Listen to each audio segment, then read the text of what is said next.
Dear friends, I want to wish you a Shabbat Shalom, and especially on a Shabbat where we finish reading the third book of the Torah, Shabbat Chazak, as we read this week the Torah portion, the double portion of Behar-Bechukotai. In the portion of Bahar, it talks about the sabbatical year and the Jubilee year.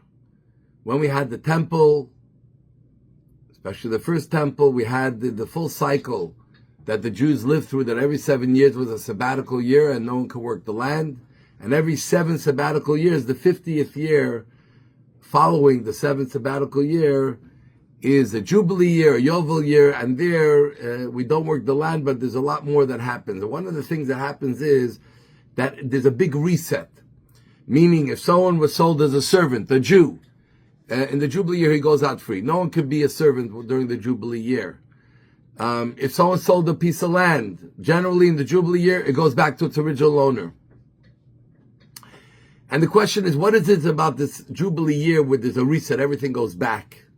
And we find the same theme where we talk about having a servant. And the Torah is very clear to tell us that a Jewish person can never be a servant forever. If a Gentile wants to come and be sold as a servant to a Jewish person, they can hold on to them forever. They become part of their property. But a Jew can never be a servant. And obviously all these laws don't apply today. It's only when we had the temple. And servants have to be treated much better than most employees are treated today. Why does God say they cannot be servants to anyone else? Because they are my servants. When God took us out of Egypt, He said, Avadayhem, the Jewish people are my servants. You cannot be servants to anyone else. And in this week's Torah portion, we see that theme throughout. That Hashem is telling us that we as people must always remember that nobody owns us.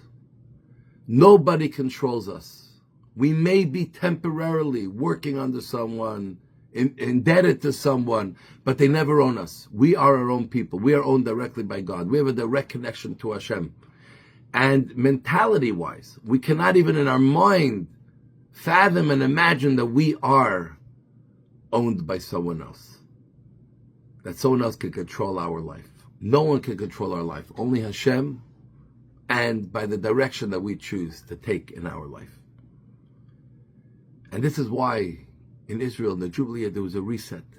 No matter what you did, no matter how down and out you were, you had to sell your property because you had no money for food.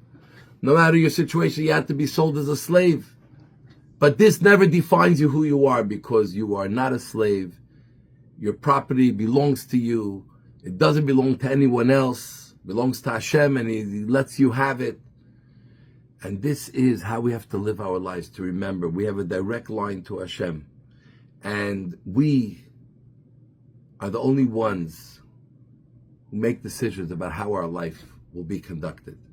So though we feel sometimes under pressure, we feel very much that we have to conform to those around us and expectations. So we must remember very clearly that Avadayhem, the only servants to Hashem. We don't know anything like this to anybody else. And when we go around feeling this truth, then we become unleashed. We're able to do anything we need to do, and God put us here to do. And whatever we can imagine, the chances are that's because we could make it happen. So I want to wish you all that you should always remember that we have a direct line to Hashem. We belong to no one except to Hashem. And that's the greatest merit. And may you fulfill your purpose, God's vision for you, break through all barriers, and reach the greatest heights. So God bless you all. We love you all. Candlelight time on show, 7:52 p.m.